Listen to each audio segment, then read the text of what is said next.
Saúdo você que me acompanha pelo Evangelho Diário nesse momento, que você tem agora a graça de se sentir iluminado pela palavra de Jesus. Meditaremos o texto do dia 9 de novembro, segunda-feira. É uma data na qual se comemora a dedicação da Basílica de Latrão. Essa festa, gente, que se comemora na liturgia, é uma lembrança da primeira igreja católica dedicada na história. Dedicação de uma igreja é quando ela é consagrada para o uso público dos fiéis.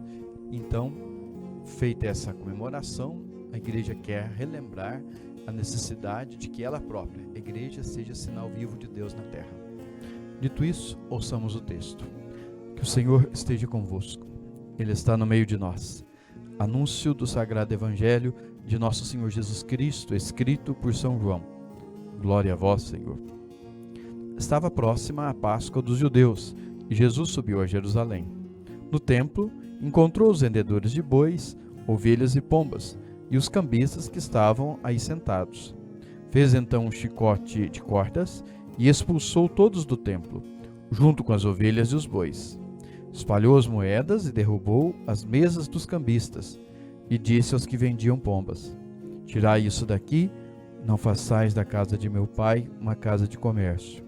Seus discípulos lembraram-se mais tarde que a Escritura diz: O zelo por tua casa me consumirá. Então os judeus perguntaram a Jesus: Que sinal nos mostras para agir assim? Ele respondeu: Destruí esse templo e em 3 dias eu o levantarei. Os judeus disseram: 46 anos foram precisos para a construção desse santuário e tu o levantarás em 3 dias? Mas Jesus estava falando do templo do seu corpo. Quando Jesus ressuscitou, os discípulos lembraram-se do que ele tinha dito e acreditaram na Escritura e na palavra dele. Palavra da nossa salvação. Glória a vós, Senhor. Gente, nós detectamos nesse texto o que se pode chamar de santa indignação. Jesus tem uma postura rígida, firme, porque ele tem uma indignação em relação àqueles que comercializavam no templo. E vale notar que a frase que Jesus diz nesse gesto é dirigida aos que vendiam pombinhas ou pombas. Por que ele dirige a palavra a esses? Porque o animal, a pombinha, era aquele animal que os pobres podiam comprar para oferecer em sacrifício. Então os pobres eram explorados pela venda desse animal. Os que tinham condições compravam animais maiores, os que não tinham, os aproveitadores vendiam animais menores. Então Jesus dirige a palavra a eles, significando e reforçando justamente essa santa indignação diante da injustiça. Nós sabemos que Jesus, ao longo de toda a sua vida, pregou o amor, viveu o amor, é um mandamento constante dele. Porém, o amor, gente, não exclui a luta contra a injustiça. Nós corremos um risco, hoje, entre outros, eu peço a sua atenção para o risco que eu quero destacar, que é o risco da apatia.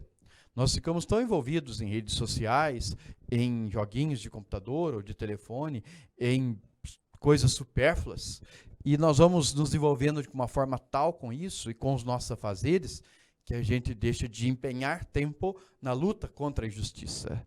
E nós percebemos em Jesus nitidamente hoje uma santa indignação, uma indignação contra a injustiça. Geralmente quando nós nos indignamos é porque mexeram com o nosso próprio ego, mas não com a situação dos mais pobres e menos favorecidos. Então eu queria que você e eu pensássemos hoje. Olhar o que sofrem os menos favorecidos nos causa indignação, ou a indignação é só quando mexe no nosso ego e atrapalha o nosso mundo de conforto? Pensemos nisso seriamente. Eu quero alertar e quero insistir. O século XXI é um século no qual nós corremos o risco de ficarmos entorpecidos por coisas supérfluas e incomodados quando mexe no nosso ego e esquecermos algo fundamental, que é a luta contra a injustiça. Pensemos nisso e permitamos o nosso coração arder no zelo pelos menos favorecidos, empenhando a luta nossa em favor deles. E que venha sobre todos nós a bênção de Deus Todo-Poderoso, em nome do Pai, do Filho e do Espírito Santo. Amém. Fala, céu.